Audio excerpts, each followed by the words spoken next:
Hello, everyone. Welcome to Coaching Think Talk. So, I am Life Coach Candee Teng from Life Coach Philippines. So, I am a professional CACC life coach and a certified mental health coach again from Life Coach Philippines. And this is coaching conversation.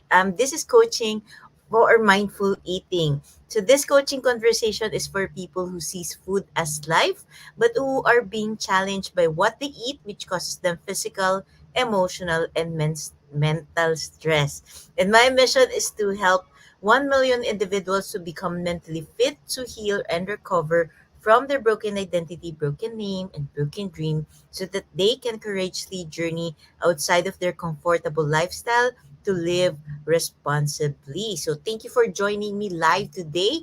And please leave your digital footprints by letting us know where you are coming from today. And please do tag a friend and circulate this video to help us reach more individuals who might be in need of what I'll be sharing for this session.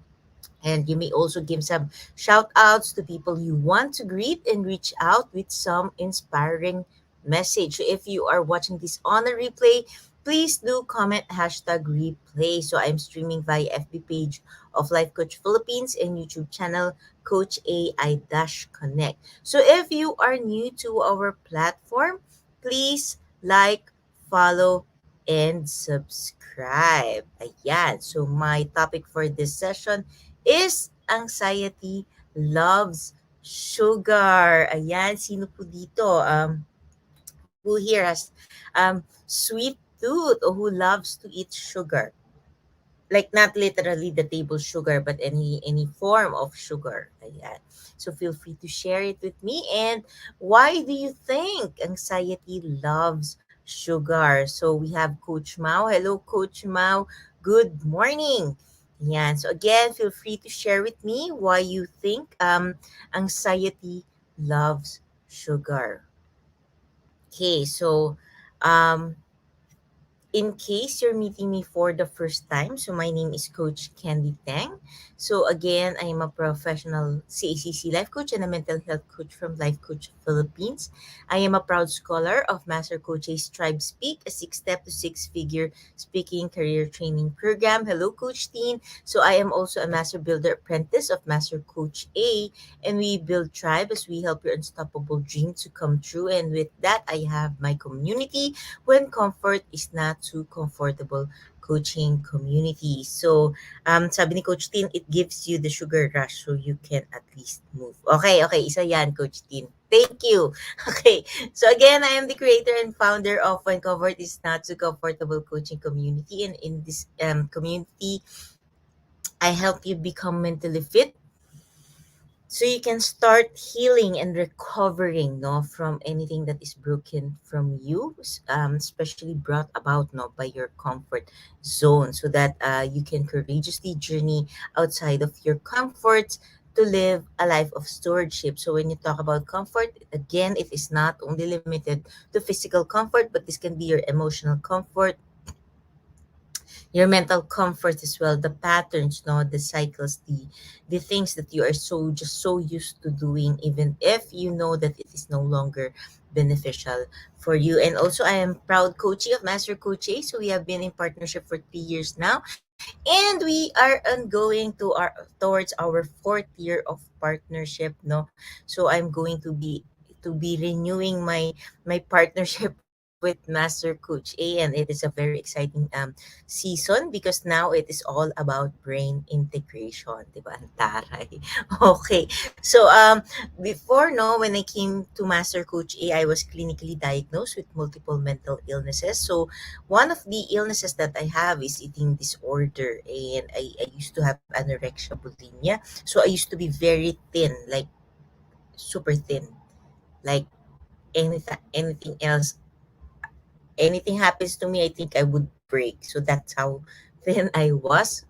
But at that time, no, I really look at myself as someone who is fat.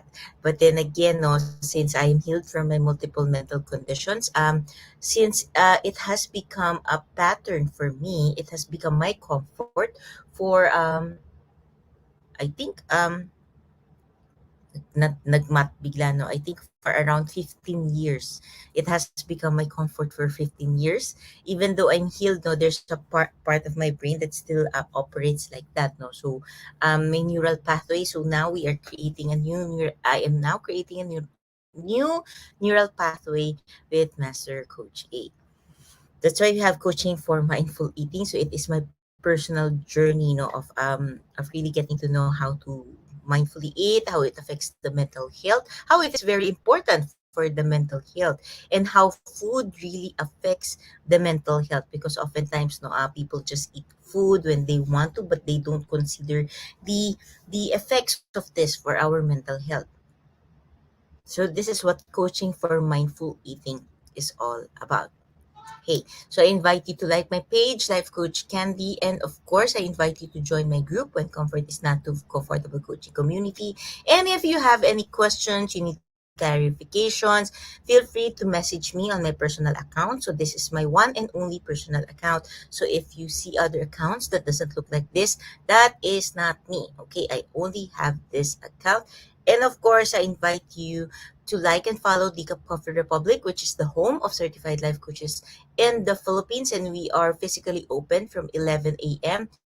to 12 midnight. So ayan, so perfect for after work instead of getting stuck in the traffic. You can just drop in, no, at Teacup Coffee Republic and have your chill moment there. You have to unwind, distress. You have a home, you have a safe space. And of course, with that, we also do deliveries. So I invite you to be a channel of love and hope as you bless someone with a meal from Teacup Coffee Republic, hashtag gift, diba?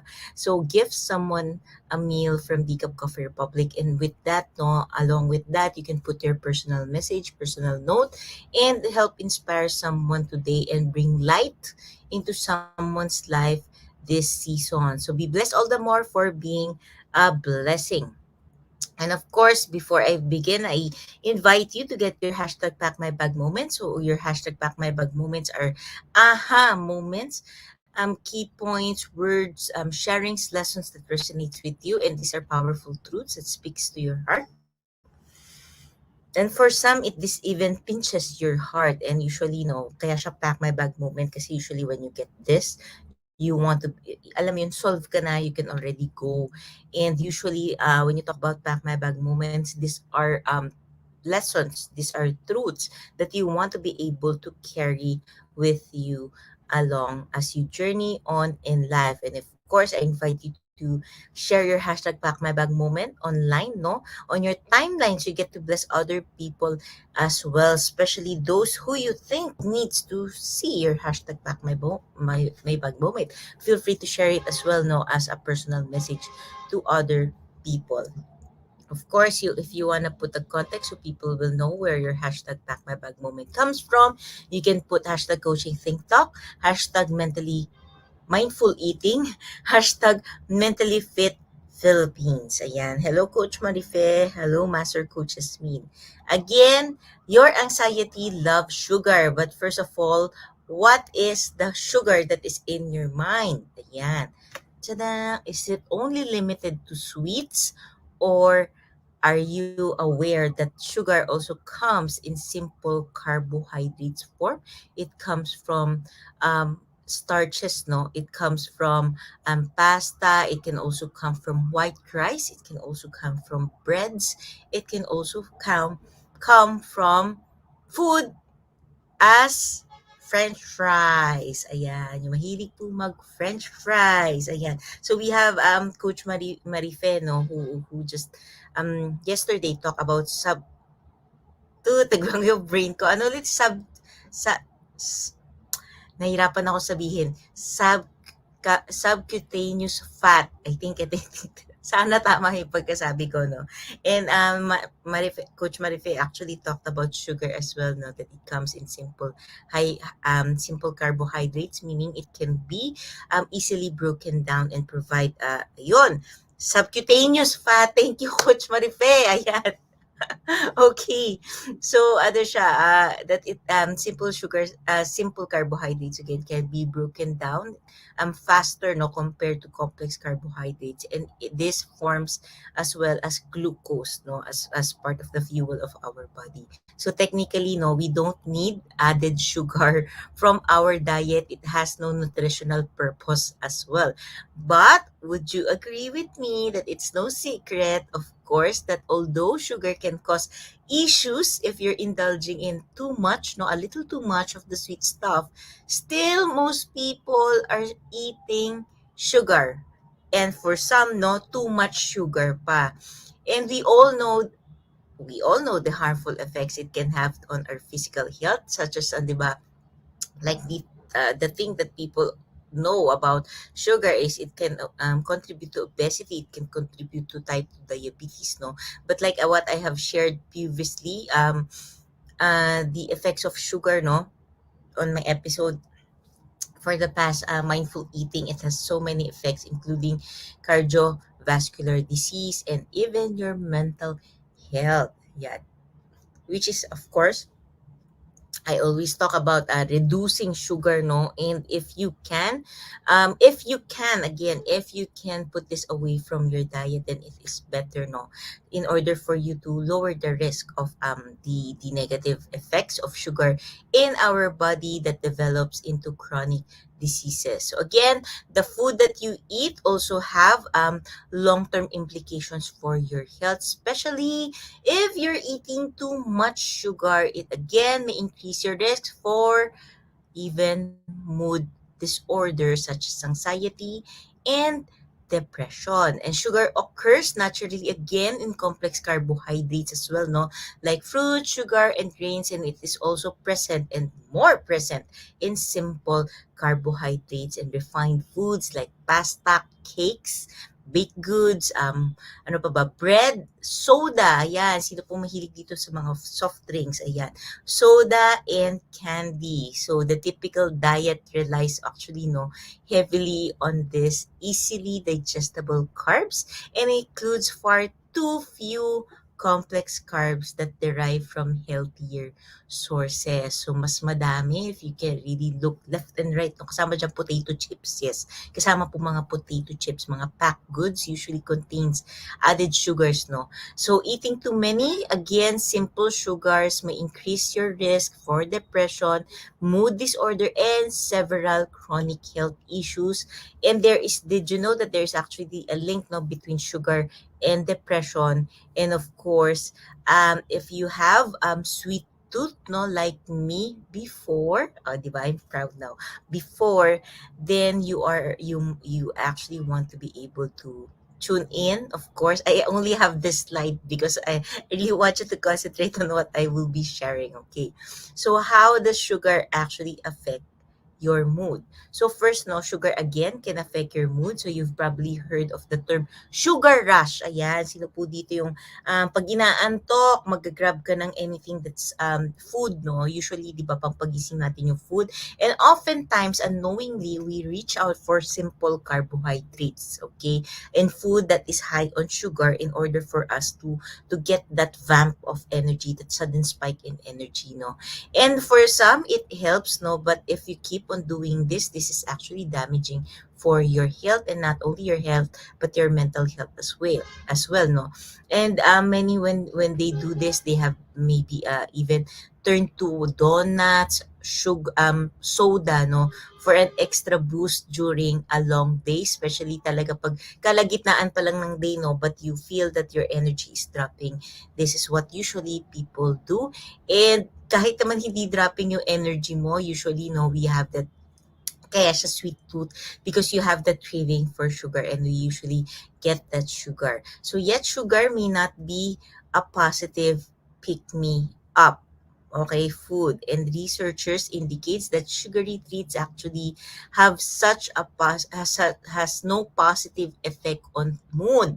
It just feels positive, but in reality hindi po positive yung effect niya sa mood. Okay, so sugar may actually have the opposite effect over time. And in a study published in 2017, they found that consuming a diet high in sugar can increase the chances of mood disorders in men and women, and of course recurrent mood disorders in both men and women. So pwede naman nag-heal ka sa mood disorders mo, but if you are not able to change the lifestyle, it can be recurrent.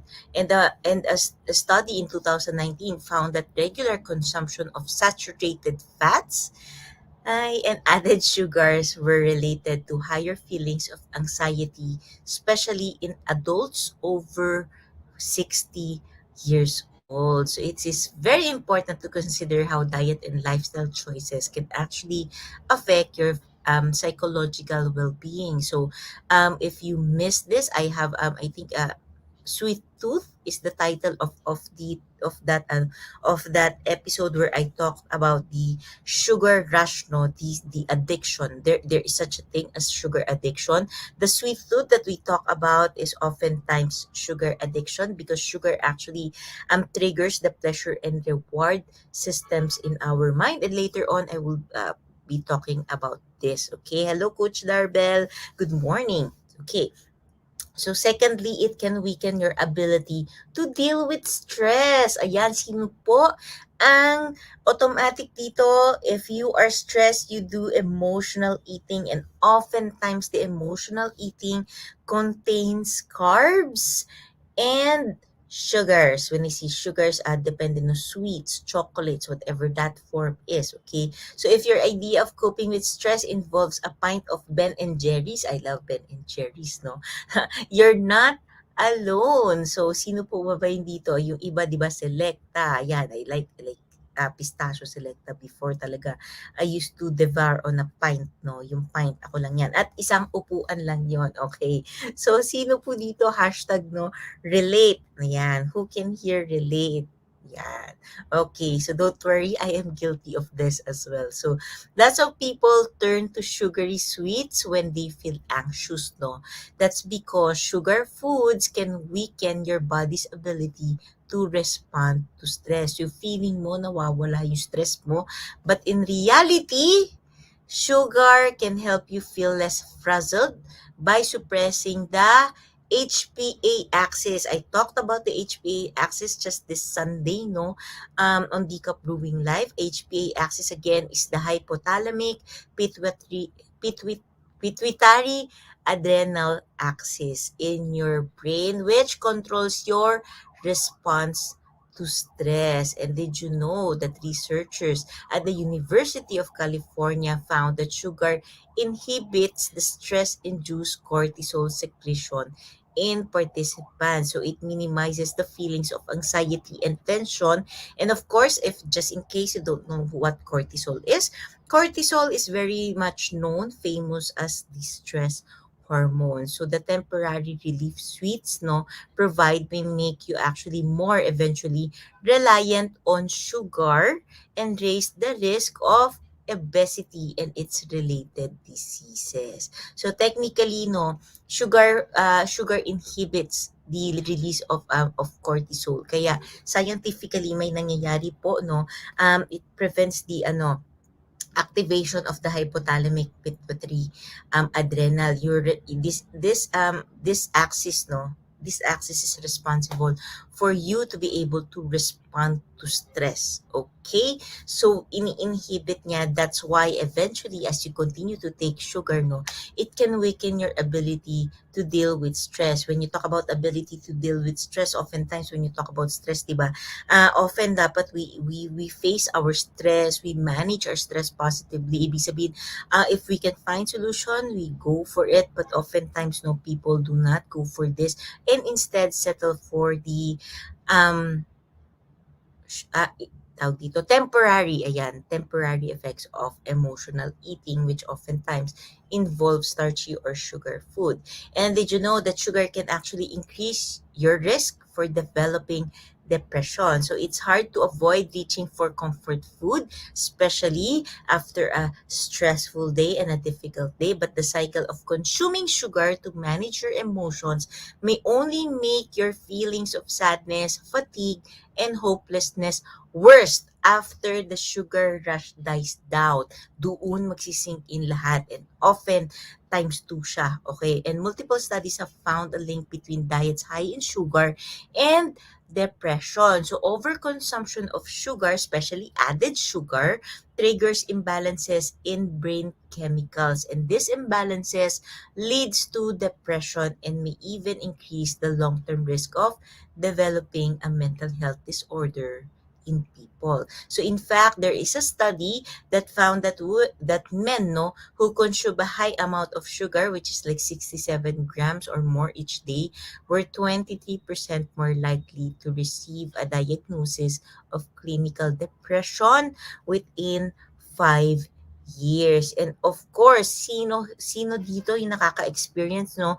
You experience that withdrawing from sweets can feel like you are deprived. It feels like something is lacking in your life, and it feels like you are having a panic attack. Okay, meron din po siyang explanation because quitting processed added sugar, no, may not actually be as simple as you think, because I mentioned again about the sugar addiction, no. And withdrawing from sugar can actually cause side effects such as anxiety, irritability, confusion, and for some, even fatigue that you cannot understand. And this has led experts no to look at how withdrawal symptoms from sugar can actually resemble those of certain addictive substances. And there is evidence in literature that shows that substantial parallels and overlap between drug abuse and sugar. Ayan. So this is from I got this from a mood food expert in Harvard Medical School. The name is Dr. Uma Naidu. Okay, so when someone actually misuses a substance, no, for a long period of time, like cocaine, their body goes into a physiological state of withdrawal when they stop using it, which is if you know someone who's suffering from addiction, especially from drug addiction, these are the critical parts. And this the withdrawal phase is really messy, no. When I say messy, mahirap talaga to for the user, no. And the doctor no says that people who are consuming high amounts of sugar in their diets can similarly experience the physiological sensation of withdrawal if they suddenly stop consuming sugar. So again, because the sugar triggers the pleasure and reward part of our brain, which is the same with what cocaine does. Kaya po merong sugar addiction. That's why oftentimes the sweet tooth that we all know about, you want to be able to look into, it probably is already a sugar addiction. And usually you can see this if you find yourself too reliant on sugar. When you are stressed, you go for a pick me up of sugar, and alam mo yun, kailangan palagi kang may sugar. It feels that you just need to have sugar in your diet even if you don't actually need it, and even if you are not hungry. And of course, no, ang pinaka the greatest thing that you want to be able to look into is how you respond to challenges. That's how you often want to be able to look into the sugar addiction. Okay, so technically going for quick fix method from sugar may not be the best solution for someone, especially who has sweet tooth already, no. Ibig sabihin part na yan ng diet nila na kailangan may sweets, and they really rely on sweets, no. Yung quick fix method and the sudden elimination will not work, no. Especially another thing if a person has already developed anxiety. So suddenly stopping sugar intake can mimic withdrawal and feels like a panic attack. And if you have anxiety disorder, this experience of withdrawal can be heightened. So what you do is you want to be able to healthily substitute, no, the sugar, and instead of just suddenly eliminating it because yung brain nga natin is already reliant on the sugar, and you want to be able to take care of the brain, that you don't want to trigger the amygdala, no?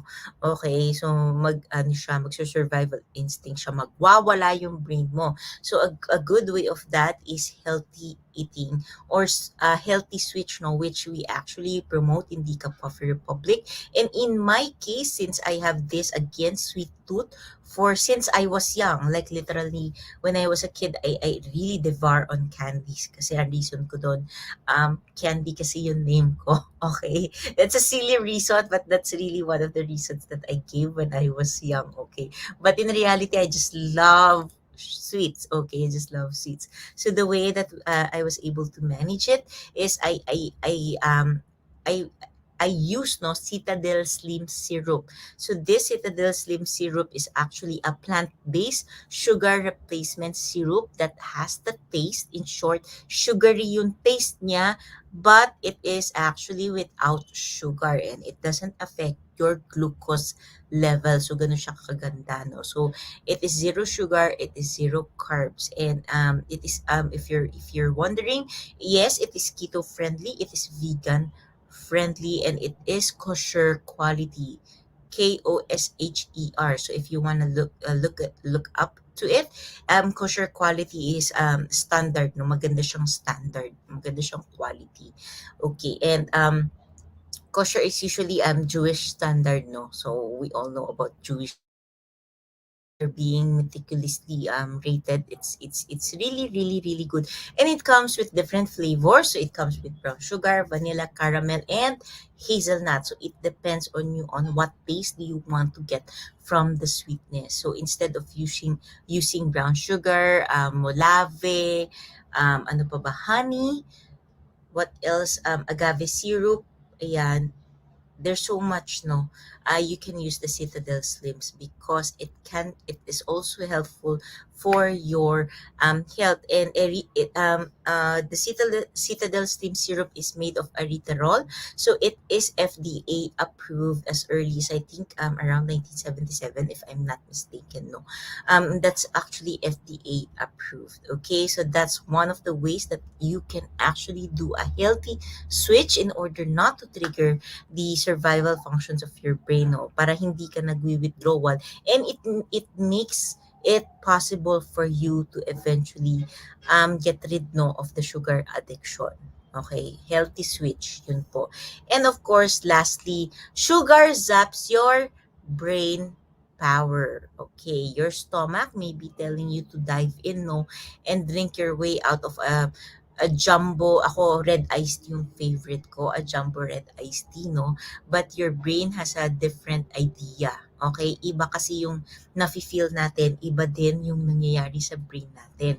So there is a research that found that diet high in sugar can actually impair cognitive functioning, and even in the absence, no, of extreme weight gain or excessive energy intake. So diets, again, high in sugar can impair cognitive function. And there is also a research that found that consuming high levels of sugar or sweetened beverages as well impaired neurocognitive functions like decision making and memory. So, okay. So, yun siya. And you want to be able to really as much as possible stay away from sugar, because again, sugar provides no nutrition to our body, and it is a form of food, no, that we can actually live without, kasi nga wala siyang contribution to our bodies, to our body. And then again, and also there are natural sugars, no, found in food, like a vegetable. There's a little amount of sugar that you can found in vegetable. You can find it, of course, in fruit, no, since there's it's fructose, and you can just find it naturally in food. So we do not actually need any more added sugars in our body. And if you're someone who really loves added sugars, then this is something that you might actually want to be able to think about. And if you are someone who's suffering from mental health condition, such as anxiety, depression, and even bipolar. This is something that you want to be able to look into. So I started looking into sweets, no, actually, back in 2019 when I still had bipolar, no. I experimented on this before going to the manic episode. Usually, high kasi, no, the manic episode, yung high yung feeling mo. And this is usually the times that you eat rin, mas mataas din yung cravings mo for sugar. So I experimented on this and slowly, no, I lessened the sugar. And eventually I saw how it affects the manic episode because oftentimes when you are in the manic episode, inuubos mo yung energy mo. You really go all out into using all of that energy, and eventually, just like sugar rush may crush, diba? Eventually it will deep towards the depressive state. But if you are able to control, no, the sugar, yung high ng pagka of the manic episode won't really go very steep, but instead gaganon siya. And eventually, no, the depressive state, when it comes, it's not too depressive, no, so it's not that hard anymore to really cope up with. So eventually I experimented on that, and yep, I healed from it. No, I healed from it. Those are some of the things that I did for my mental health, which is actually, if you can see, it is linked to food, especially sugar. Okay, so that's one of something that I would like to share with you. And if you need someone to help you journey with you, no, in terms of your food and your mental health, for you to understand more about your mental health, then I invite you to connect with me. No, connect with me, connect with me, connect with me, and I would love to journey with you.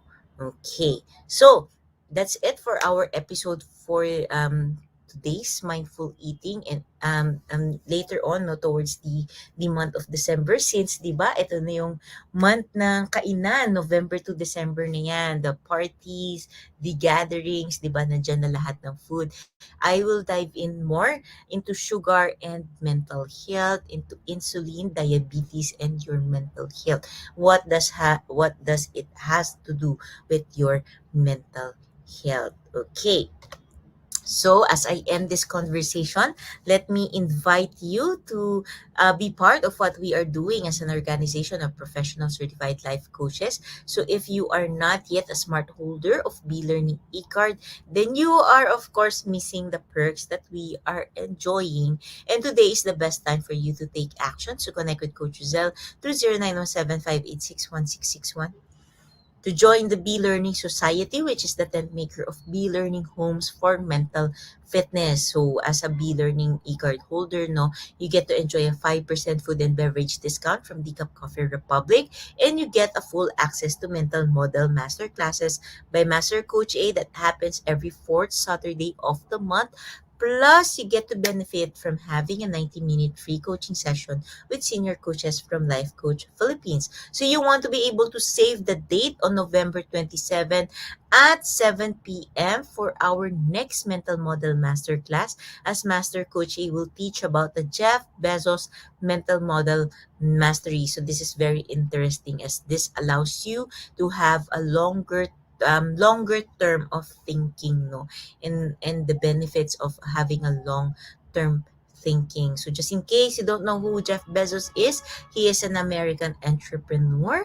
He is a media proprietor. He is an investor, a computer engineer, but he is most commonly and famously known as the founder and executive chairman of Amazon. So you can still join and learn more about how his mind works, no, the mental model that he has. So for more information and registration assistance, connect with Coach Rizal to 0917-586-1661. Now, for individuals who intend to embark on a journey of becoming a certified life coach, Master Coach A offers co-actively co-create life coach certification program. So this is a CPD accredited course with 40 credit units. So CPD, or continuing professional development, is all about learning new things or refreshing your knowledge by doing new things. And this is what makes CACC Life Coach Certification program the perfect track for your continuing professional development. And life coaching is, of course, the 21st century learning experience that is empowering professionals to enhance their skills in multiple domains, and thereby they increase their value and their relevance in an increasingly complex workplace. So the CACC course includes a 21-day web-based learning, a 3-day live coaching bootcamp with Master Coach A, and a 3-day live business bootcamp with senior coaching team. And the program package also comes with many other bonuses. So connect with Coach Rizal through 0917-586-1661 to discover the opportunities awaiting for you in this profession. And of course, as little as 5,000 or $100 now, you can already start your journey towards actively co-create life coach certification program. So if you want to know more about this, again, I encourage you to connect with Coach Zell at 0917-586-1661. So do join us for another coaching conversation later with Coach Cherry for coaching for lip formation at 2 p.m. and Coach Rizal for coaching for purposeful living at 4 p.m. So once again, this is Coach Candee Teng from Life Coach Philippines for Coaching Think Talk, because coaches like us think and talk like this, and this is us in the Philippines. Labang boom, labang boom, labang boom. Bye-bye!